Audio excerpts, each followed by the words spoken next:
Hi, good afternoon, everyone, and a really warm welcome to today's career conversation hosted by UCT's Career Service.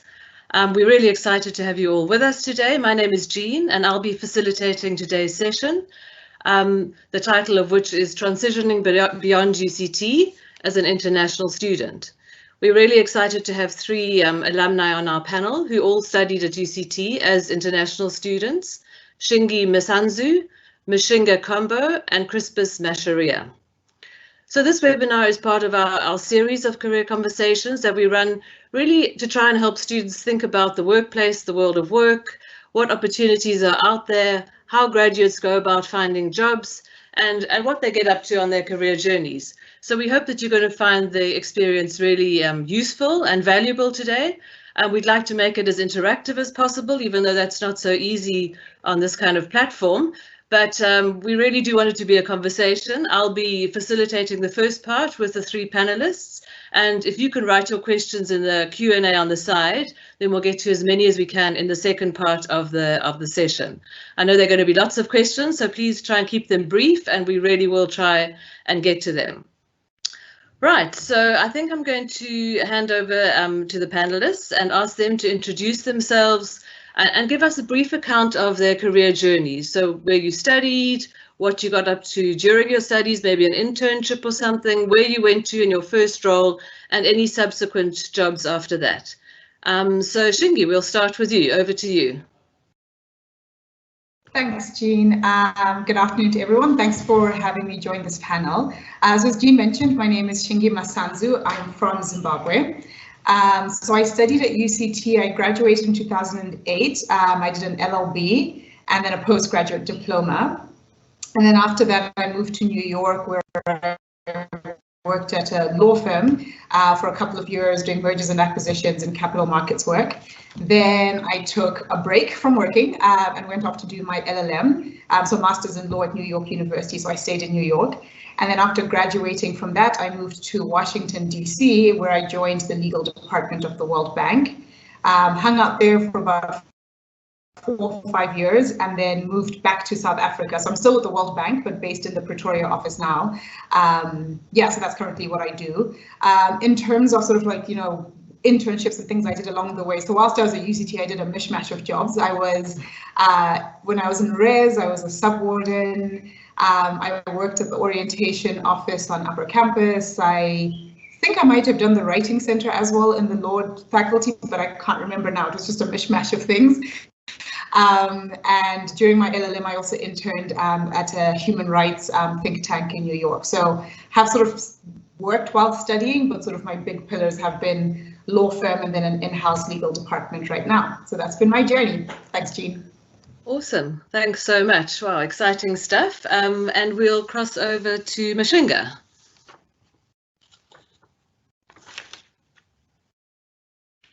If you just unmute, Mishinga, sorry. That's fine. Thank you so much. No problem. Thank you so much for having me. It's an absolute honor to be speaking today to the amazing students in 2020. So everyone out there, I hope you're well. I hope your families are well. I just wanted to start off before I introduce myself to just say what an amazing university UCT is. I hope you're having fun despite the challenges, and I hope you're making amazing friendships during the lockdown. My name is Mishinga. I always say to Shingi, you're a sister from another country, because I'm Zambian and I actually studied with Shingi, so we know each other quite well. And I have a very different journey to Shingira, but one of the things that I always say is that I started off studying a Bachelor of Social Science degree at UCT, and then I moved on to a postgrad in law. I also did an LLM, a Master's in Philosophy in Law. But what I wanted to do is just maybe share why why I chose that journey and how that helped in terms of career. What I wanted to just mention to everyone out there is that I had an unconventional way to law. So even though I studied and became a qualified first advocate of South Africa and then attorney, I didn't actually stay in law. In fact, I'm actually in retail at the moment. I work for one of the retail companies here in South Africa. And why I'm saying this is because I know listening right now is someone out there who's saying, well, I have to study chemical engineering and I'll become an engineer, or I have to study science and I'll become a scientist. So this is just for you to say you can be whatever you want to be. I just want to highlight the power of internships. Like Shingi, I was involved from day one. In fact, Jean, I don't know if you know, but one of my first jobs was at the careers office. And it was just an incredible institution to learn from and understand why it's important to have a great CV, but also how the careers office encouraged me to apply for interns. One of the internships that I'm very proud of, which I'd love to share here, is the internship that I got to do at the United Nations under Kofi Annan, the late Kofi Annan. And that's really a highlight of my career. And I would not have been able to do that if it wasn't for the UCT career office, but also the amazing people that have been mentoring me over the years. So thank you, Jean. Great, thanks. Wow, we have some incredible stories. And yeah, I love the fact that you mentioned as well that you don't have to choose one thing to go in a particular direction. So thank you for sharing that. Let's go to Crispus. And Crispus, if you unmute and give us your career story. Okay, thank you so much, Jean and Career Service for organizing this event. And yeah, for me, as Jean said, I'm Crispus Kamau. I am from Kenya. And for me, my career journey actually started in 2016 when I enrolled for BSc Property Studies. And yeah, I pursued that for 3 years. And then after I finished the 3 years, I enrolled for my honors in 2019, which is just a 1-year program. And the reason why I enrolled for that is because the honors program is actually accredited by the Royal Institute of Chartered Surveyors, and that means that my accreditation journey will actually be shorter compared to someone who didn't pursue their honors. So that I wrapped that up in late last year, November, and yeah, so during my during my studies at UCT, actually like engaged in a lot of vacation work. Literally like every year, I actually did maybe a month or a month and a half of vacation work. And some of my highlights, I worked as a relationship manager at Equity Bank in Kenya.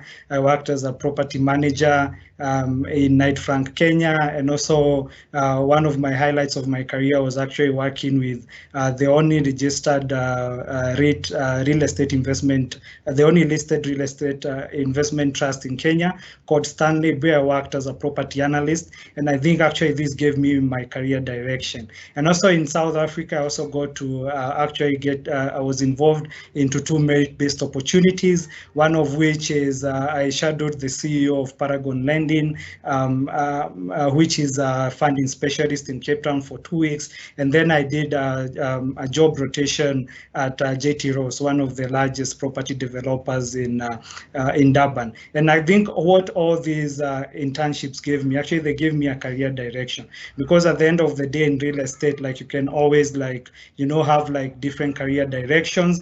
You can be a property manager, an asset manager, you can go to valuation, you can go to banking. And for me, like being exposed when I was still studying, it helped me realize my strength and know actually what I'm really good at. And yeah, and then eventually after finishing last year, I started working at this year at JLL as a property analyst.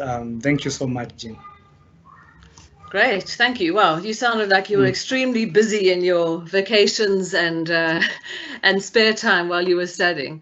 That's awesome, thanks. I think the next question is really probably one that's foremost on many students' minds, but how did you actually decide what you were going to do when you graduated, like where you were going to go, which country, which company? How did you do that? And I know it's a difficult terrain to navigate for our international students. So maybe let's go to Mishinga first and hear what you did first. So the first thing I want to do, and Jane, that's a great question. But you know, you in terms of what you guys and the team at the Careers Office is really driving is around passion and making sure you're really, really passionate about what you're doing. What are your interests? You spend a lot of time asking students to follow their interests. But I think what I want to say is the following. A lot of it was around, I love what Crispus said about getting involved. It made sure that you were involved in what the university had, but also involved in the things that interested you. one of the things that I found, and I want to share a story with you, because not only, Shingi is a world-renowned, I really have respect for her, and it's Women's Month. But there's another friend of mine, Twambo Muleza, who's based in Johannesburg, Power to Women. And one of the things Twambo did, we started off together, but she obviously went off in a different direction. And I love telling this story, is that even though we started together, we chose our different paths. She went off like Shingi to work at a well-renowned law firm.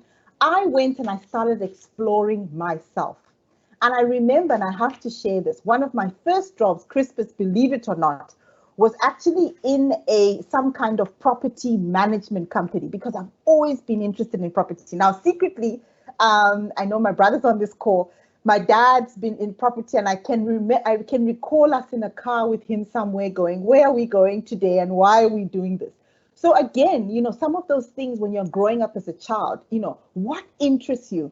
And, I'm just picking that to share, to answer your question, because I think that informed where I am at the moment, which is around advising small businesses and giving practical tools in terms of compliance. I've always been interested, Jean, in compliance and making sure that you are compliant, whether it's with filing taxes or whatever it is.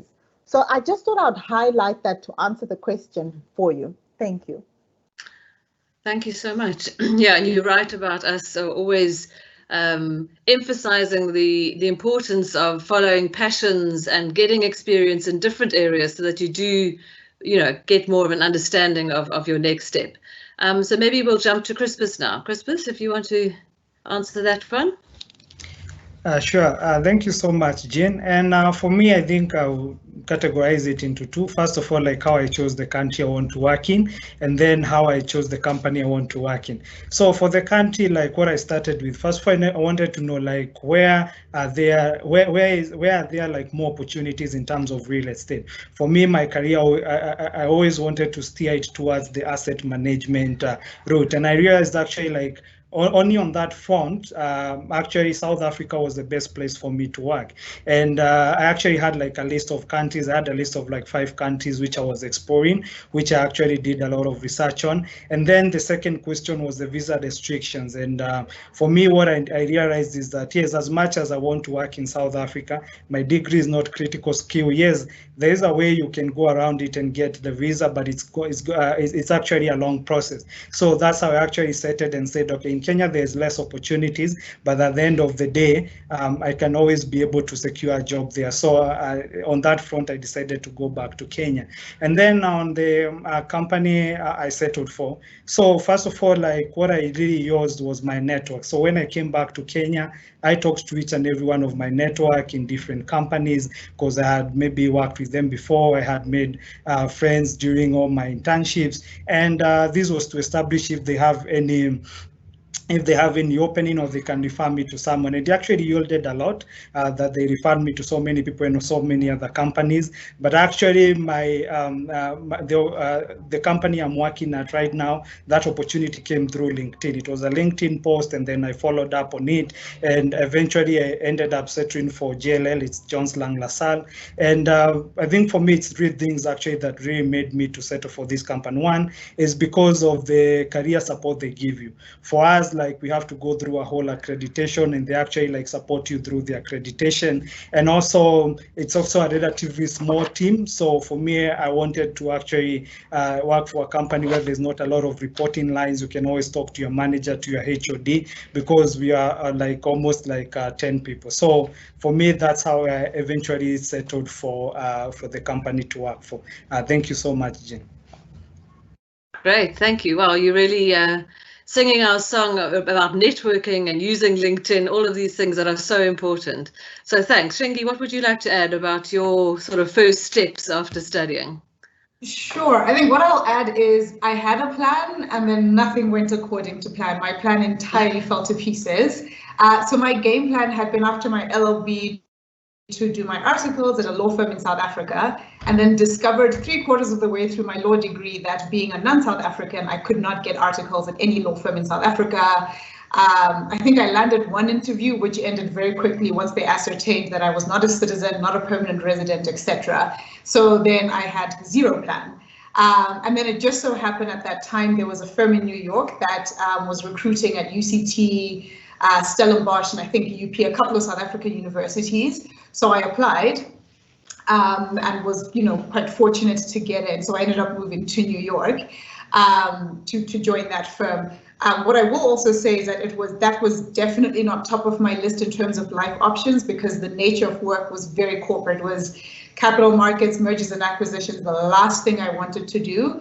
I had designed the last year and a half of my LLB to do international law and refugee law and labor law, all of this stuff, because I was definitely not in a corporate track, and then found myself in the belly of the beast in Wall Street doing corporate law in its most unadulterated form. So I guess I would say my takeaways from that story is that I think it's good to have plans, it's good to have ideas. I think it's good to know one's passions and just sort of have a good sense of what you're interested in. But I think it's also important to be flexible and not to hold too tightly onto particular things, because they don't always go according to plan. And I think I fully echo all everyone has said about passion, and I would add to that curiosity and being willing to go on a non-linear path. And sometimes the opportunities that open up end up being the ones that are the most fruitful, because I think had I not gone to that particular law firm, I would not have learned the skills that landed me where I am now. And my current work now is very much in the international law, public space development, which is in many ways where I wanted to end up. So that was my journey. It was not at all straightforward, but I think these things kind of work themselves out. Thanks, Jean. Awesome. Yeah, thanks, Shingi. That makes so much sense. And, we used to talk about career paths and imagine this, step-by-step path that you go from A to B to C. And now we much prefer to talk about career journeys, because they are, they're so much more complicated than a path and so many factors involved. So thanks for highlighting that. I think maybe we'll go to Crispus next, and I'll just ask you, Crispus, if you could maybe just say in a little bit of detail what your, well, not too much detail because we don't have too much time, but what your role entails now, what the company does, and then maybe in combination, what skills you feel that you're using in your current job that you brought with you through your degree or from elsewhere. Okay, thanks. Over to you, Crispus. Okay, sure. Thank you, Jean. So the company I'm working for is called JLL, Jones Lang LaSalle. It's actually the second largest real estate company in the world. And so here in Sub-Saharan Africa, they have like different operations. For me, I work for the strategic consulting team. And basically like what I do on a day-to-day basis is advising developers and institutions when they are coming into Africa and they want to know maybe where to set up offices and all that. So we do a lot of market entry. We also advise developers who have strategic land and they don't know what to build on large projects. So we do the research, and then we let them know how they will mix their assets. And on a day-to-day basis, basically what we do is mostly like primary and secondary data collection, and then we analyze this data, and then we present and come up with conclusions and present them to the developers. So the three major skills that I really use in my job, I would say first of all is research, the other one is networking, and then data analysis. For research, basically, I think I actually like this one I learned when I was in Varsity doing my postgraduate, and also through my I always like I'm quite involved in investments, and basically like on my personal investments, I always do a lot of research before actually making a decision. So that also helped me quite a lot. And also on my I always do like a lot of entrepreneurship projects, which also involve a lot of research before making a decision. So I can say that's how I develop like the research skills. And then also in Kenya, you actually when you're working in the real estate industry, you really need like to be really good at networking, because the market is very obscure.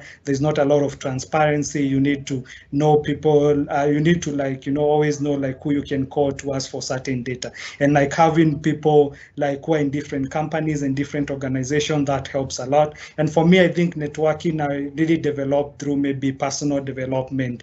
I can't really like pinpoint like how that came along. And then lastly is data analysis, because at the end of the day, you need to synthesize this data and present it and come up with interesting conclusions.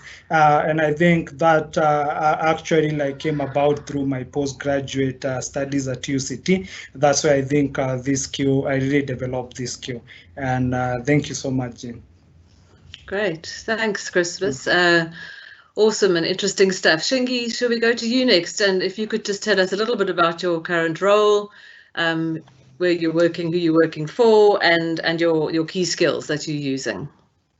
Sure. So I'm a lawyer in the legal department at the World Bank. The World Bank is a development finance institution, and I would say sort of the core of what we do is providing financing, so loans and grants, to help countries across the world finance sort of development investments. So roads projects, building schools, hospitals, responding to crises, emergencies, etc. So think of it as a funder for development projects in countries around the world. And so within that, there's a legal department that provides the legal support for all of the operations that we do. So day to day, what that means is advising teams on the design of projects, on risk mitigation and management in the context of projects, drafting the financing agreements for those projects, negotiating with governments, and then if there's problems in the implementation of the project or we need to change the project, working with the teams and the governments to amend or restructure or redesign the projects during implementation. So I would say in terms of sort of key skills that I use, a lot of them are basically your core legal skills. So, drafting agreements, legal research, writing. But I think there's also a lot of it that has to do with, I think, working really well with people, which sounds like a very basic thing to say. But for example, in negotiating with the government, lots of things around diplomacy, cultural awareness, working with, people from different contexts and sort of navigating sometimes quite complex situations and with internal teams and with external clients.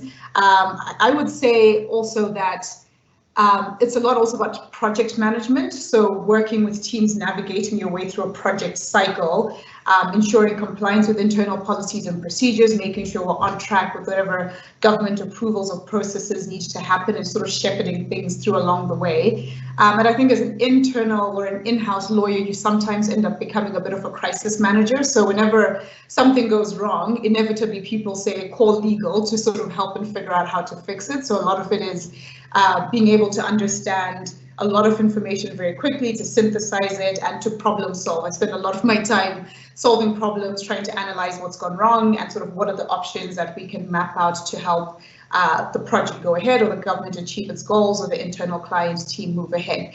I think just the one thing I want to note, just sort of in closing on this is, I think a lot of these skills are very transferable. So things like attention to detail, working well with people, being organized, project management. And I would say where I started learning a lot of these was while at UCT. So the on-campus jobs that I did, I think about my job as a subwarden, I think about my job in the orientation office. A lot of it was, how do you communicate with people, attention to detail, drafting emails well. A lot of these foundational skills literally are sort of the building blocks of the pyramid of more specialized skills.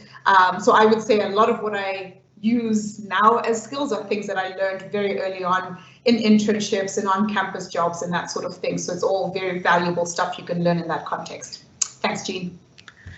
Thank you. Oh, that's awesome, and definitely what we encourage students to do. So thanks for highlighting that.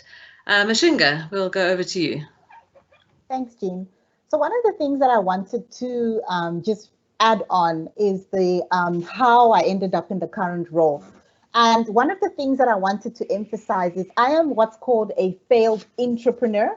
I heard Crispus talk about working with entrepreneurs. So I have the amazing job of talking to about 300 entrepreneurs. So I work for Pick n Pay. I'm based in Kenilworth in Cape Town. So I stayed in South Africa. Unfortunately for me, I met my husband in South Africa, so while studying. So I had no choice, as they say. Anyway, and so in my current role, I get to develop tools and training for entrepreneurs. And what does that actually mean? We get to design and we get to develop. We get to actually problem solve. You heard Shingira talking about problem solving. As a trained lawyer, Whether you're a trained lawyer, I see Crispus, you know, from your development side, it doesn't matter what you're trained as. You've got to bring all that training that you've been given into the practical world. And that's what I wanted to share with all of you today. You know, you're coming from amazing backgrounds. And what's amazing is that we have 85,000 people that work for the Pick and Pay group. And we're across 7 African countries. And what's been incredible is we're a very small team. We're about 3 people in my team, and I report into our group executive for transformation. But what's incredible is how you lean on other people to get things done. And one of those skills that I just wanted to highlight is this idea of being somebody who wants to be a go-getter. You've got to want to accomplish certain things. You've got to have a plan. Every year, you've got to have things that you want to get through each year. Now, I know all of us are sitting here and we're working and you're sitting there going, but I'm just a student. No, you're not. You heard Shingi talk about her role as a sub-warden. I was also involved in orientation. I was also involved in certain leadership aspects at UCT. I mean, if I had to list them now, they'll probably sound archaic. So Shingi and I will be giving our age away, which I don't want to do. But what I do want to say to you, I know some of you out there, I'm not going to mention names, have not actually visited the careers office. Pop in there, send Jean an email, get an appointment with Ati. You'll be so surprised at the kind of resources that are at your fingertips. Thank you, Jean. Wow, thank you. Okay, and we didn't pay Mishinga to advertise our services, but please, yeah. Obviously, it's not popping in at the moment, but it's dropping us an email using our career service website or Vuda site or My Career to be in touch, because that's really what we are there for, and that really excites us when we can work with students on thinking about the options and possibilities. You guys are amazing, and you did pay me to advertise you, but I must say, Jamila Ranchot, she's no longer a careers advisor at UCT, but I know Ati and I graduated together. What you get there is a mentor, and in where I work, just to add, is we believe so much in mentorship, and I hope my colleagues, my panelists today will say that. Shingi, you've had amazing mentors. Crispus, you talked about having the CEO, having access to those people. And one of the things, just before I keep quiet, I wanted to share is these 3 things that I've learned, which is around access. UCT gives you access. It gives you your passport to the world. Acceptability, knowing where you come from. Each one of us, Crispus from Kenya, Shingi from Zimbabwe, Mishinga from Zambia. And then your ability. UCT gives you, you know, the training. And now it's up to you to use all of that to go out into the world and make a difference with what you have.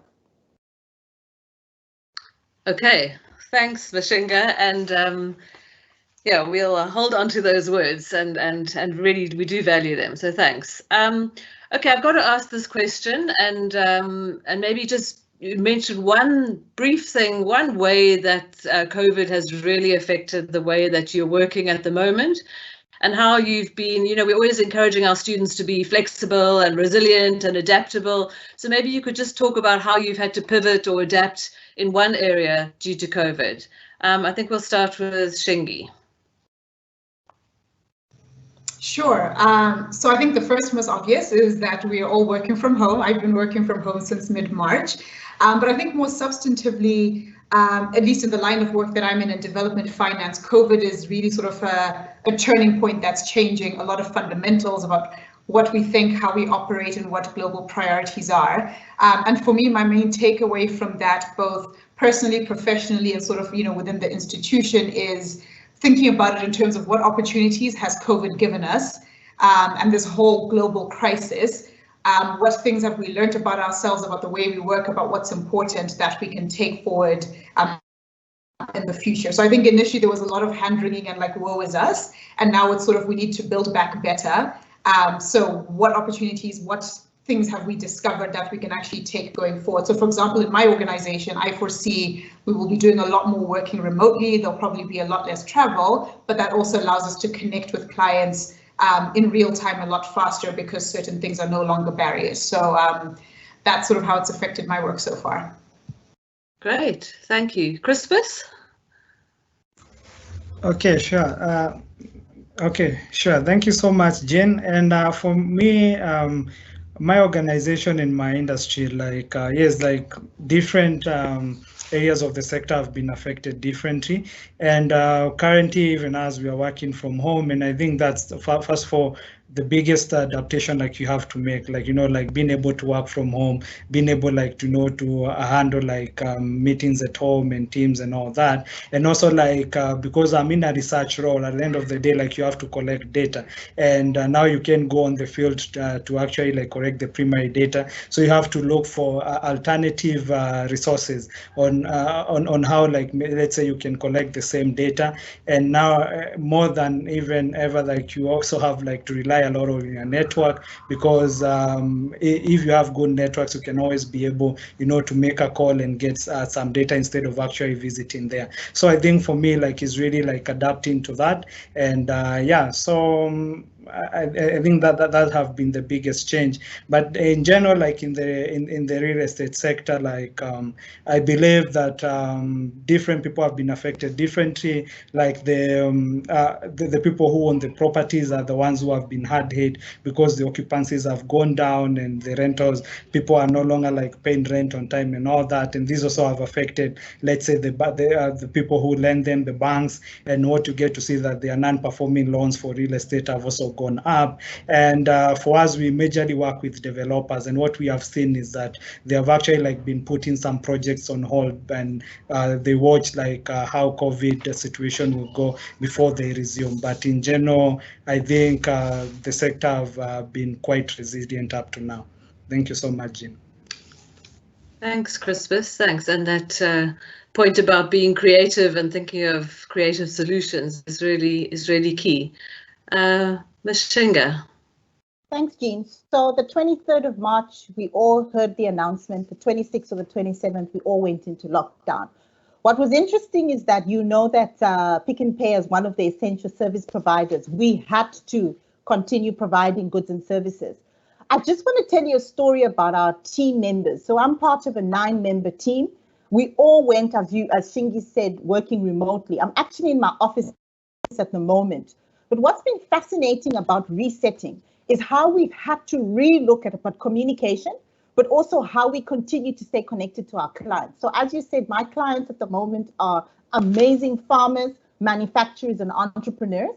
And one of the things that I've found is that we've had to, change how we connect with them. So it's not just sending them an email. And even if we send an email or we get them onto Zoom and WhatsApp or Teams, it's about, how are your families? Have you lost anybody during the lockdown? And I think what's important is that we need to make sure that we are not disconnected because we're physically disconnected, but to make sure that we can stay reconnected to one another. One of the things personally that I've done, and I'd love to share with everyone in the group, is it took an opportunity for me to re-look at my life plan. Look at where was I at the moment in terms of what I want to do. Where do I want to go? And what I wanted to share with everybody is I took the final decision that I would pursue a PhD. And I'm saying this to everyone because life is about study, and I think Shingi is also saying to it, it's looking at continually learning. And guess who I've chosen to pursue my PhD at? Of course, UCT, the best university in the world. So I think COVID has presented, and of course, people have died. Outside of all those numbers have been fathers, mothers, brothers, sisters. But it's also a unique opportunity for you to look at yourself as a student, as a mother, as a father, as a brother, as a sister, and to say, what do I want for my life and how am I contributing to that? Awesome, thank you. And again, thank you for the plug. But I'm going to ask one more question because I've been told there are a lot of questions coming in from the students and we really want to get to those. So maybe I'll wrap up my questions with just one thing you'd wish you'd known when you were a student at UCT, like one thing that you would love to tell the students who are listening that you wish you'd known, and just one thing, because then we're going to get to the questions. So Crispus. Okay, sure. Thank you so much, Jane. I think for me, I'm quite struggling to think of one thing maybe I wish I had known. For me, what I can say is that my life as a student was very fulfilling, and this is because I took every opportunity and I made sure that I got involved a lot in my studies, in entrepreneurship, in networking, and for me that's what I can tell the students out there. Don't limit yourself. Get involved as much as possible in vacation work, in networking, and with your studies. Thank you, Jean. Great, thank you. Mishinga. One thing that I would like you wish you'd known as a student and that you'd like to share. There is no such thing as a set career. So wherever you're sitting, you get to decide and define your own career. You get to sit there and decide which country you're going to stay in, particularly now, which company is going to be valuable of your services, and how you're going to make a difference into this world. The power is in your hands. And I think that's what I wanted to hear somebody tell me. It's unfortunate I had to learn that. But that's what I want to say. And women will change the world. Women are changing the world, so I have to put that plug in. It's Women's Month, so happy Women's Month to you, Jean and Shingi. We are awesome. We really are. Thank you. Wow. Thank you.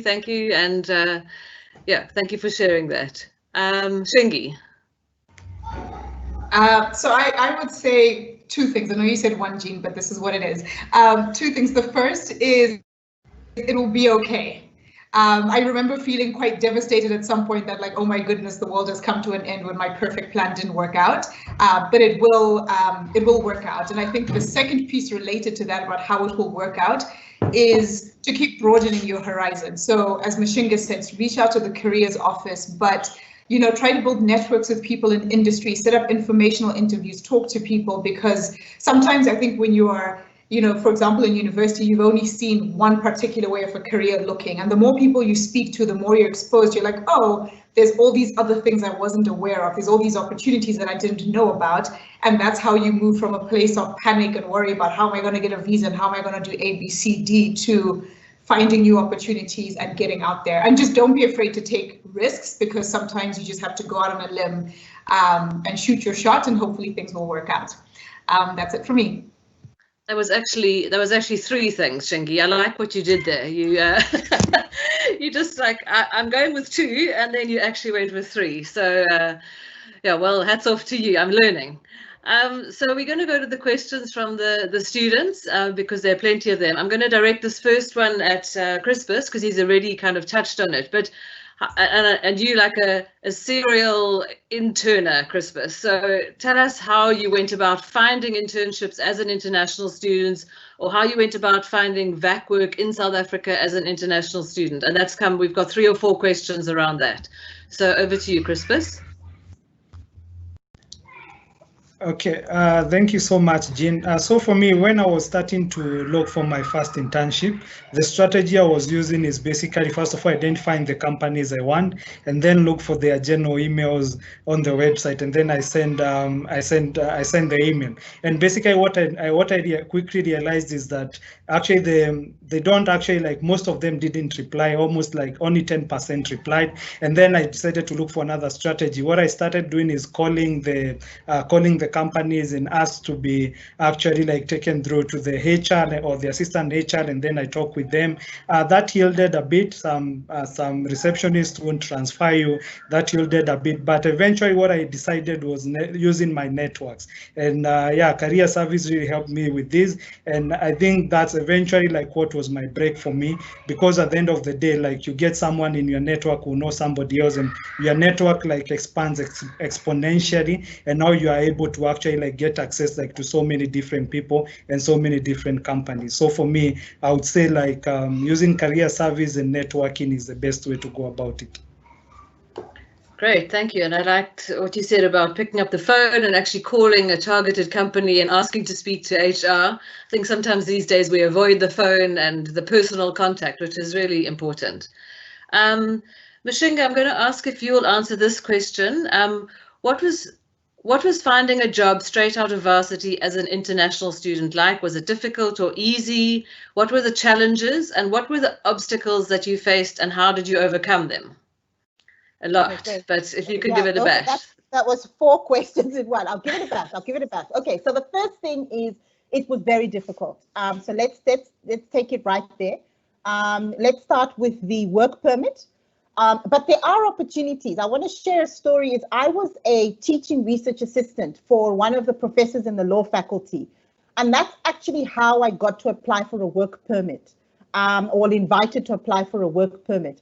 But I wanted to say that was one of the first jobs. And then obviously with the work permit, and Crispin was talking about the exceptional skills or special skills permits. I know the Immigration Act has very specific elements of who qualifies and doesn't.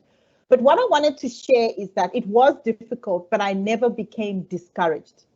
I was always looking for a way to say, okay, remember Shingi's talking about all the plans went out the window, but how do I actually make a replan? And then if I look back at the next job after that was really about finding articles, and that was hard because finding articles as a non-South African student is difficult, but it's not insurmountable. There are major firms out there. I think there's a big focus on all the big 5 firms. But I wanted to share is that there's always a way. And Crispus talks about phoning the HR team, find the CEO, find the founder's email address. You guys are serial researchers. Ways to get through to people. Crispus is smiling. Get gutsy. That's actually how I found my current job. I emailed the transformation director and I said, will you can I come and see you? And if you're not prepared to take those risks, then, don't expect anything to happen. But what I'm saying is use what you have, which is access to technology. I talked about access. Use your email address, put yourself out there. Even today, I have UCT marketing students contacting me and saying, I have a business idea. How can you help? And I'm very happy to see them because I know they're actually making the effort. So I don't know if that answers your question, Jean. Yeah, it does. Thank you so much. And I think it gives us a lot of food for thought and encouragement. So that's really what's needed. So thank you. And I appreciate your honesty. But okay, Shingi, there are a few questions for you. So I'll go with the first one. Which is, I'm in a similar trajectory to you, Shingi. I've been looking into firms, but my applications are not getting through to anyone. COVID has heightened these hurdles and restrictions. I feel like I'm facing a wall. How did you navigate through this in your case, and how did you come across your New York opportunity? And then a follow-on question from someone else is, how did you have to gain further certification in the US before practicing law? I'll go to you then, Shingi. Okay, super. So I very much can relate to that scenario of your applications not going anywhere and people ghosting on you, not responding to emails. So I would say a couple of things that I think are helpful or worth trying is, and I think both Mishinga and Crispus hit on this, is if you can't get in the door in the front way, try find a side way. So one tip that I learned when I was doing my LLM is this idea of informational interviews, where you find key people in the institution that you want, send them a really well-written professional email on LinkedIn. I'm a whoever, I came across your profile. I'll be interested to learn more about your career trajectory and how I as a student can position myself. Would you have 15 minutes for me to have a quick call with you on this? Most people are fine with a 15-minute call. I would not lead those conversations with, I want a job, can I get into your institution? You want to get a conversation with a key stakeholder, and you lure them in by saying, I want to find out more about your career and your organization and how I can position myself down the line as a professional. The advantage with that is that you are now speaking to someone in the organization. You get a good sense of what their priorities are, how they hire, what they're looking for in candidates. And if you do it well and you wow them, you can end the conversation with, would you mind if I sent you my CV? Just in case you have any opportunities, I would really appreciate you keeping me in mind. You're not asking for anything big, but now you've got your CV in someone's inbox. And then you follow up a couple of weeks later or 2 days later. Thank you so much for the great conversation. I really appreciated it. Here's an article I came across, or I found this and this that you said particularly helpful. And then that way you've made an impression, hopefully with a key decision maker who will remember you. And I've seen this work in my own space where, someone hit me with exactly that same tactic. And when I heard about an internship, I was like, oh, I remember the student. Let me tell them about it or send their CV somewhere. So if you can't get in the front, think about really well-targeted ways of getting in. Don't go in with I'm looking for a job or like here's my difficulty. Go in with I'm curious, I want to learn more, and that's how you build your network. So I think that's sort of a tip for folks who are struggling to find inroads, especially in this post-COVID context, other ways of getting in. I would say, I think there was a question about sort of qualifications to practice in the US. The short answer is yes. I had to do the New York bar exam. At that time, a South African law degree, so common law degree, met the requirements to be eligible to write the New York bar exam. So to get into the firm, I didn't need to have the bar exam, but there was an expectation that within your first year, you have to pass the bar exam and be admitted to practice in New York. So it's your classic in each jurisdiction, what are the rules for practitioners? And I think just the third thing I would say is if you also can't get into law firms, think about having like a law degree, and frankly, all of the degrees that different people on this call have. There's lots of skills that translate to different places. So think about not a law firm, but in-house legal. I have friends who went into marketing, business development, real estate, all sorts of things. So think outside of the box by being curious and researching different people and what tracks that they've taken. Thanks, Jean. Thank you. We'll stay with you actually for one quick follow-up, why did you decide to do a PG dip in law as opposed to an LLM after completing your LLB? Shingi. It was a very pragmatic decision. Yeah, there wasn't any magic to it. So the upshot was after my LLB, my job in New York was starting about 9 months later, and I wanted to study for the bar exam and I wanted to stay in South Africa. It was a toss-up between a master's, which I would not be able to finish. So I decided to apply for a PG dip, which would allow me to stick around at UCT. And I was also teaching and research assistant, and the workload was such that I could study for the bar exam in parallel. I did later on go on to do my LLM, and like Mishinga, I will soon be starting on a PhD program, but that PG dip choice was purely pragmatic. I had 9 months to kill, wanted to continue learning and also work on campus while studying for the bar exam. Great, and that kind of speaks to what I was saying earlier about how we make career decisions, and sometimes it really is circumstantial and it's what fits in where, what you're allowed to do, not allowed to do, etc. Okay, so questions for Crispus. How did you keep connected with companies at home? Oh, that's a really nice one around, you're very good at networking, but how do you actually do it when you're an international student at UCT, and how do you keep your network back home? Crispus. Okay, thank you so much, Jean. So for me, like what I did, like at every internship I went, I tried to connect at a personal level with most of the employees, because at the end of the day, like the sector is always very fluid and people move around, and you might get like your current, the organization I was interning at, like after like 2 years, those the employees are in other five other organizations. So what you see, like at the end of the day, like when you actually have these like personal relationships, like you can, always, check up on them maybe every month, give them a call, know how the industry is doing, especially like for me in real estate, like just give them a call and, be like, how is the industry doing, update them on how South African industry is doing. And then, yeah, and basically there was also like one, I remember there was this one HR executive who actually told me to call him every month and keep reminding him before, because I think I contacted him like 6 months before my my studies were finished, and he was like, okay, it's fine, just keep calling me every month so that we can just keep the conversation going and all that. So at the end of the day, yeah, like you just have to make sure, like, you get out of that comfort zone, just, keep calling them, keep checking up on them, even if maybe sometimes, especially LinkedIn also is very good, because there you can now see what they are posting, like, what the company is posting, what the, let's say the person you are connected with is posting, you can always comment there, you can give them an inbox and tell them, I read this and it's interesting. So those kind of tactics will help you to keep in touch with them, and they always keep remembering you, and always, it's always good to know, to let them know when you're expecting to graduate, so that they can have you in mind before you graduate. Especially like for me, the current job I am at, I remember the manager had had sent me a LinkedIn message early January when I was starting my postgraduate, and I was like, no, right now I'm studying, but here's my CV and everything, and I will be ready by the end of the year when I finish my when I finish my postgraduate. And yeah, so at the end of the day, just keep those connections on LinkedIn, on messages, on calls, and that's the easiest way. Thank you. Thanks, Crispus. Yeah, there's lots of pearls of wisdom that you guys are sharing, and I think you talking about LinkedIn.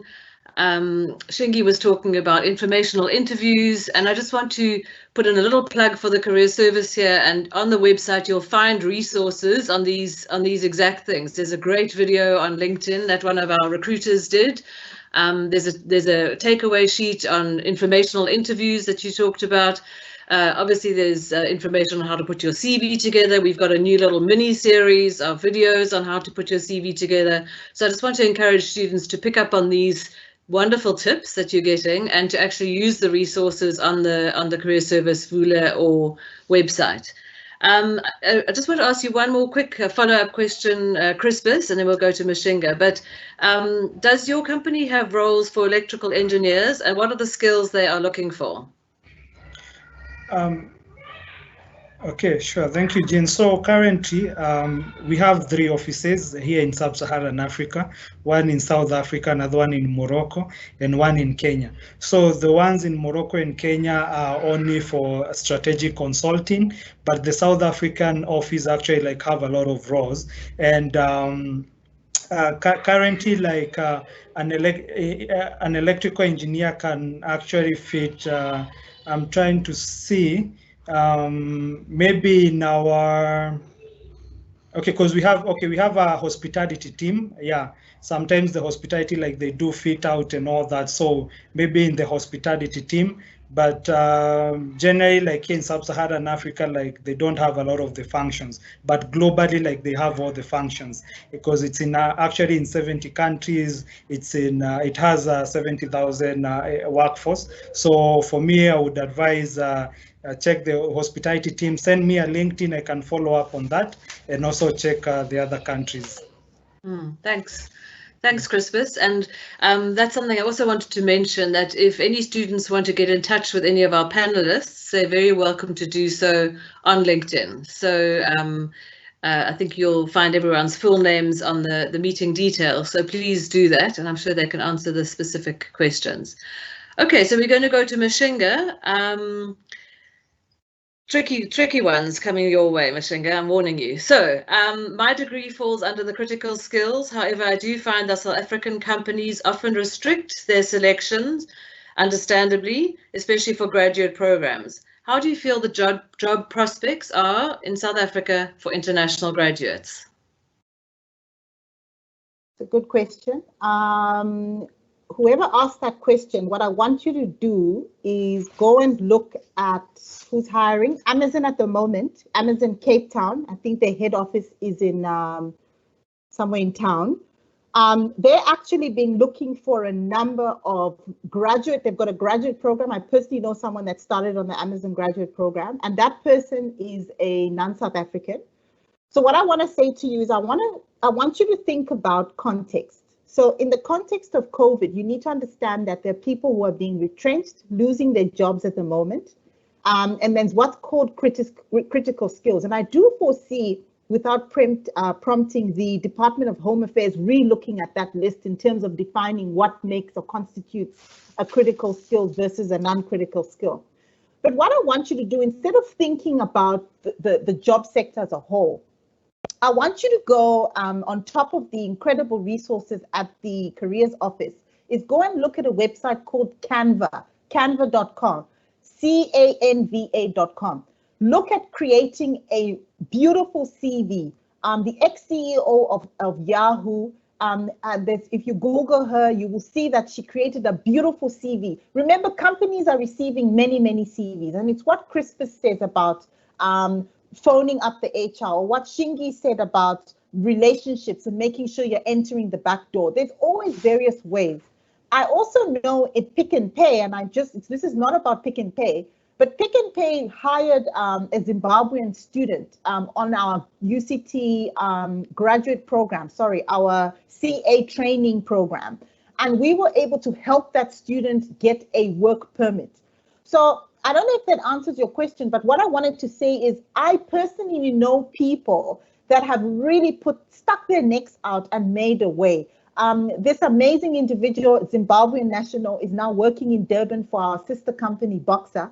So it's not impossible. It's not insurmountable. It's really about what do you want? And I'll be very interested, Jean, to find out what the students actually studying and what their plan is for their future. So a question back to them, and if they could answer that, that would be great. Because that will inform like the next step of where you're going. Great. Okay, here's one also for you, Mishinga, who says they're a postgraduate in transportation. I love it, but I feel I'm so much bent to technological innovations that have societal impact, which is not largely in the transportation industry area. What is your advice, Mishinga? Great. So that's a fantastic question. You're definitely thinking about your skill set. You're thinking about, and I'm just hearing, and also it's just words, your passion.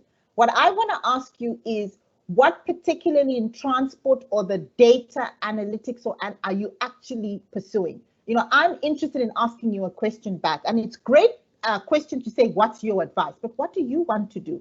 You know, I know I'm pushing back to answer the question, but I'm saying, I know ShopRite, our opposition, and I'm only giving them a plug because they deserve it. They created a program a few years ago where they were inviting data mining, data scientists. And I know, Crispus, you were talking about that a little bit, but that's the future, guys. Technology is about data. All companies that I know, whether it's the World Bank, whether it's the company that Crispus is at, rely on data. UCT relies on data. They need to find out how many international students they are attracting every year. The careers office relies on data. How many students are they mentoring? How many students are contacting them for their careers advice? So again, guys, look at the trends. And then finally, the UN Future of Jobs report.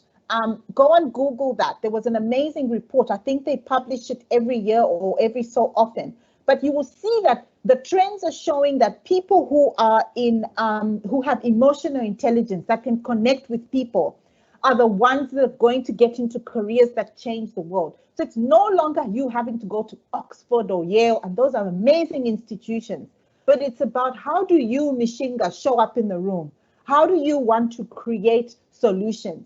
How do you want to be part of the solution? And I think that's the kind of question that the students of 2020 need to be doing, and really starting from where you are and how you feel you want to contribute to society.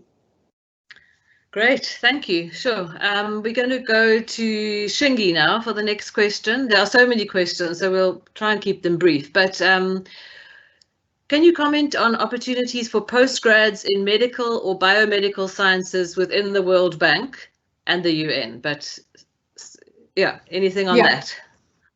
Sure. I would say, broadly speaking, plenty of opportunities. I think a place like the World Bank has people in pretty much every single subject matter of expertise you can think of. So I could think of someone with a biomedical sciences or medical background potentially being a health specialist or working in public health stuff and all of this post-COVID recovery work, helping with like lab designs and how do you design, you know, like emergency response systems, looking and working in education, in infrastructure. There's so many different places where with that particular skill set you could go in. What I would say would be two things specifically to think about where you'd fit in. Go look at the job site on the World Bank website. Look at, you know, different job descriptions and profiles, because that will break down to you, if you're interested in a particular sub area, what kind of profiles they're looking for, and then you can start working towards that, because you'll have a sense of what do they actually look for when they're hiring. And I think sort of like a second general point I would also recommend is, as a student, if you're interested in working for the likes of the UN World Bank, is to start doing your research a little bit more to understand sort of the structure of the organizations. This job descriptions review where you can say, I want to be a health economist of the World Bank in 10 years time. I know I will need a master's, a PhD, and these 5 types of key competencies. What can I start doing to build towards that? But I think there's plenty of opportunities in a World Bank UN space for people with all sorts of backgrounds, qualifications, and experience. Thanks. That kind of talks to the next question, so I think we'll stick with you for that. But do you feel your UCT degree adequately prepares you to become a global citizen? Was there any difficulty transitioning from a student to a corporate multinational institution, and how was that experience for you? So Shingi, do you want to give that one a shot? Yes. So first question, do I think my UCT degree equipped me? I would say absolutely yes. UCT is, world-class university. It is the best in Africa, and like the rankings and ratings show for it. But I think also because it has such a diverse and international student body, you do get a lot of exposure to a lot of different things. And I think also even the people who come to campus, the guest lectures, the academics, etc., the opportunities you have do expose you to a lot. Obviously, there's a lot more out there, but I think it does sort of situate you well. For me personally, as a professional in the line of work that I'm in, it's been incredibly helpful to say, I'm from one country, I have learned in another country, I've worked in another country. So having experience, exposure as a student or living in different countries or contexts does help, especially in a world where I think we're a lot more connected and people from different parts of the world are working together. Being well-rounded in that way helps. Then I think there was a question about transitioning into sort of like, international organizations or multinational contexts. I would say I think there was definitely a bit of a learning curve in my first job in New York, because I think there was just a culture shock. New Yorkers are very brash, loud, showy gunners, whereas where I'm from, it's a lot more, you are still, it's less brash, it's less out there, it's less noisy and sort of dramatic. It's a lot more do your work, do it well, a lot more collegial, a lot more collaborative. So there's a bit of a learning curve to learn how to adjust into that context. But I think, again, being in an international university helps you prepare for that. And I think you just have to do research and work to get yourself exposed to different places as you explore, just so you know what to expect in different cultural contexts, and building that emotional intelligence and awareness that Mishinga was saying, that is a game changer. Thanks. Great, thank you. Thanks so much. Crispus, I'm going to ask you to answer this next one. This is a great question, and we hear it quite regularly, but how would you advise an introvert on how to network? Because we've been talking about networking and the importance of it, but it's really hard for some people. So what would your advice be? Okay, thank you so much, Jean. So for me, I don't know if I will be able to fully answer this because for me, I'm extroverted. But at the end of the day, I think what you can do is just try and attend as many events as, okay, so I know it's a bit tricky with attending events, but then that presents another opportunity, because you see there's a lot of online, presentations, a lot of online events. So I think LinkedIn is very good, because there you don't really have, like to talk to people and all that. You can always use text, but when you attend events, I think the best thing is, maybe tag along with a friend, and you can always do what then you will be a bit confident when you are doing what when you are going to talk to people and all that. But I think for now, I think what I can say as an introvert, try as much as possible, use LinkedIn and emails and all that, because by the time you're going to meet the person, you'll have already accustomed yourself, you already know them, and you won't be able, you no longer have that fear of starting a new conversation with somebody you don't know. Great, thank you. Mishinga, did you want to add something? I could see you twitching. Yeah, I just, I'm married to an introvert, and I love this because introverts are amazing people. They bring so much light into the world. You don't have to be, I love listening to Shingi talk about brash and, and I think that's amazing about teams. But I just wanted to share with the audience, there's a great tool called Insights. When you join a corporate, they're really interested to see what kind of energy you bring into the room. So just Google that, the Insights personality tool, I think. Just please make sure that you Google that. There's a lot of information on it. But to answer you, I just wanted to add on to what Crispus says, which is around, just because you're an introvert doesn't mean you don't have something to contribute. In fact, what I find is that introverts have a lot more thought-provoking contribution, and they want to understand things and go about doing things very differently. So you'll find that even in my team, we have extroverts, introverts, and together we make magic. So I just wanted to say, well, if you're asking that question thinking an introvert won't, be as direct or, whatever, don't see it as a, as a disservice. It's actually, it's interesting because if you're seeing yourself as an introvert, you're now saying, how do I then show up? How do I then approach different interviews? There's always a different way to do things. I think that's all I just wanted to add.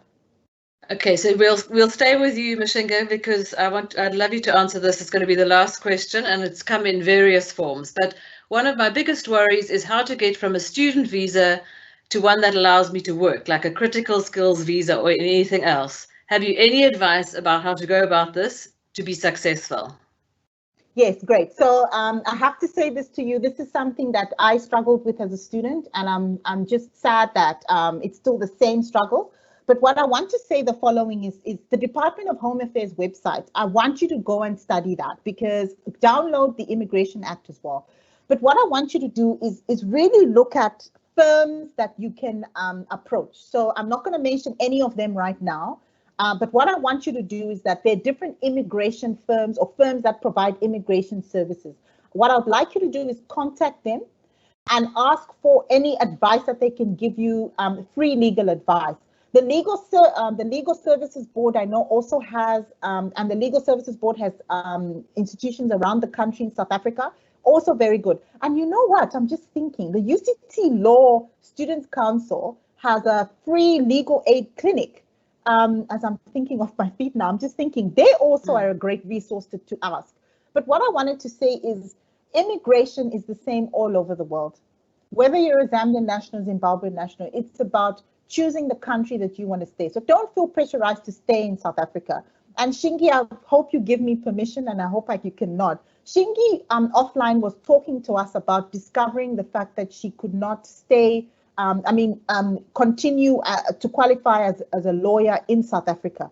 Just you Google Shingi's name, and I'm putting her out there. She's a brilliant lawyer.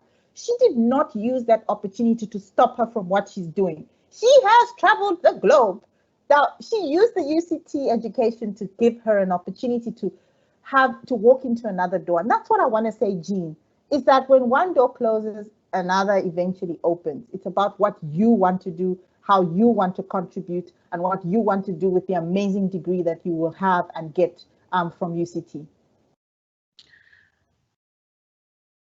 Okay, great. I think that's a very good note to end on. I wish we had more time. There's so much that I'd love to carry on discussing, and questions that I would like to ask, but I'm definitely going to connect with all of you on LinkedIn and ask them, and I'm encouraging the students to do that as well.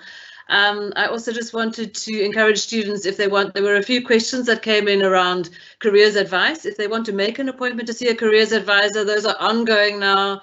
We're doing them remotely. You go onto the My Career UCT career service page, and you can use the appointments tab to book an appointment, or you can use the ask the question tab if you've got a specific question, or if you can't find an appointment or one that suits you.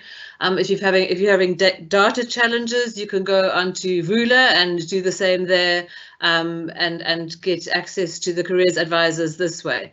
So I just want to say a huge thank you to you, Crispus, Shingi, Mishinga. I wish that we could see all of you on screen at once. Everyone's smiling. This has been a really great conversation. I've loved it. I'm sure the students have, and I'm so sorry, students, that we haven't got to all your questions. But please do, connect with people if you can, and if you still have questions that you need answers. I hope this has encouraged you. I feel very encouraged and motivated by all these great tips and advice, and I hope that you all do too. So thanks very much for joining us. Please do fill in the feedback survey that's on the panel, or that will be sent to you as well, because we always value your feedback, and we're always looking to improve and do new and better things. So thank you, everyone. Stay safe, stay well, and we really, really appreciate you joining us. And thank you, panelists. They're all waving goodbye. So thank you and take care. Thanks very much. Bye.